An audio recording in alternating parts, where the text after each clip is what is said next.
New format. Today is rainy. As you can see behind me, it is literally freaking pouring. It's a hurricane out. You know we still got it in. We went for a 4 mile run today. That's not what I'm here to talk about though. I'm here to talk about fear being an illusion. And I've actually been looking to make this video for a couple days now, but I didn't. My reason for not making it was simply I wanted to test that theory first. So, I mean, I've already tested this theory a number of times, and I've nearly instantly gotten results. Right? Most of the time, you're gonna go and do something, and this is for the guys, right, that are watching this.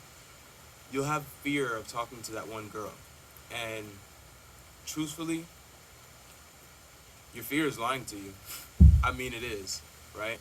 Because a lot of the times in your head, you're gonna go, "Oh, am I a creep? Am I weird? Am I gonna make her uncomfortable?" You're gonna ask yourself these not necessarily dumb questions, but they're questions that steer you off course to doing what the thing in your head you said you were gonna do. You're like, "Oh, I'm gonna go ask her out," but then all these questions come up.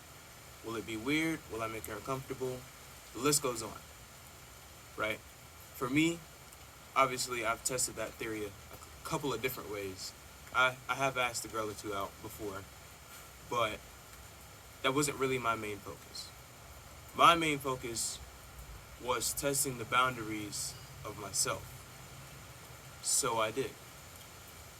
If you don't know me by now, I'm afraid of deep water. I'm afraid of certain weird looking forests, and just,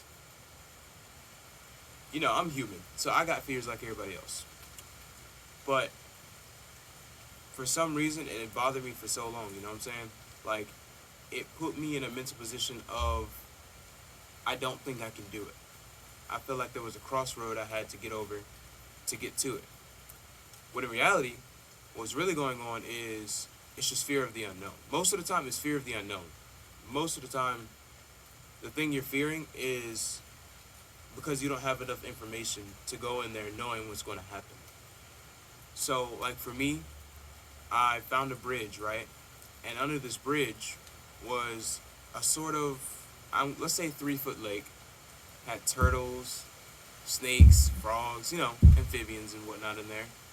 And I decided I wanted to delve into it and break over that fear.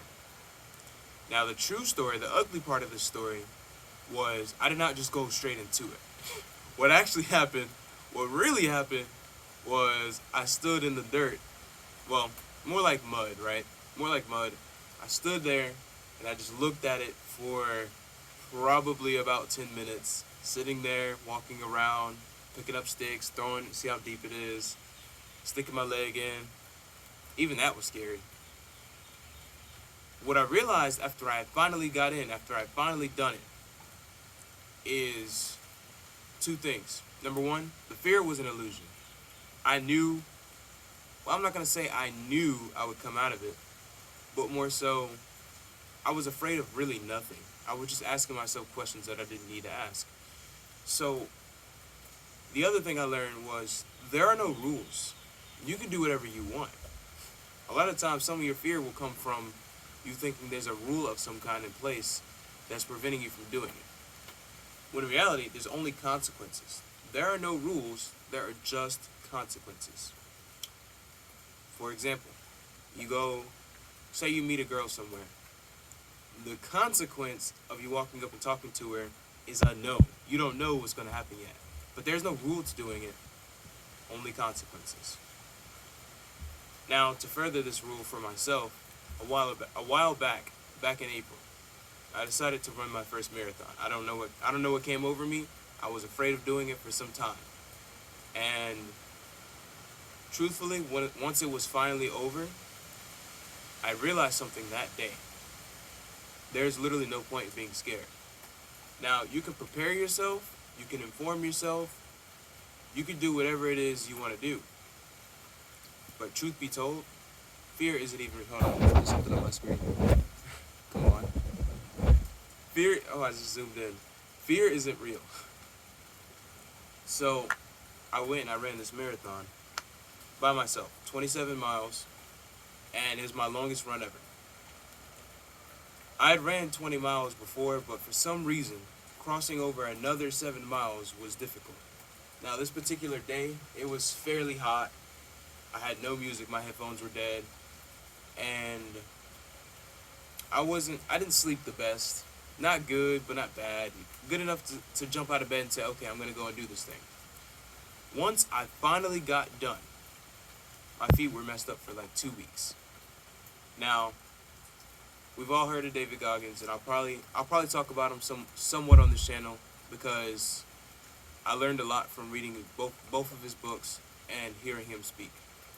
But if there's anything you need to know about him, he ran 100 miles on broken feet. Now, I'm not glazing nobody, but that's kind of cool. To me, that's kind of cool. To overcome that level of pain, to do something which you thought wasn't even possible, and to have never even ran 20 miles a day in your life beforehand, to me is awesome, with no preparation. Next 2 weeks, I'm running. My legs are messed up. My legs, my hamstrings, and most importantly, the bottom of my feet felt like they were broken. I thought my feet were broken. They weren't, but they were very close. I didn't know this stuff. They just hurt to me. So after that 2 weeks of pain, what came next was a thought in my mind going, wait a minute. You ran this distance, and this distance on nearly broken feet for 2.5 weeks. That's insane. You've never done anything like that. To me, that was an eye-opener.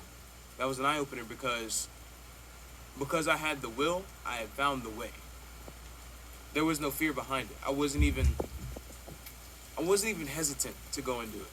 I said, okay, you know what? I heard about David Goggins doing this on his broken feet. I wanted to see what it was like. There was just pure curiosity. Because I wanted to so bad, because I wanted to give it a shot, because I thought I could do it, is why I did it. Now, previously, before that, I had said before I was going to run a marathon. When I didn't think I was going to run a marathon, guess what I didn't do? I didn't go outside and run a marathon. When I didn't think I could run 15 or 20, guess what I didn't do? I didn't try the 15 and I didn't try the 20. So, there's 2 lessons here. I want to wrap this video up. This is really long. I didn't expect to make it this long. Number 1, fear is pretty much an illusion. Whatever it is you need to do, whatever it is you're scared of, chances are you're scared of it not because there's something to actually be scared of, but because you either uneducated yourself, have not educated yourself on it, or you're just, what's the word? You just haven't tried yet. That's all it is most of the time. You just haven't tried. The other lesson is if there's a will, there's a way. Thanks for watching.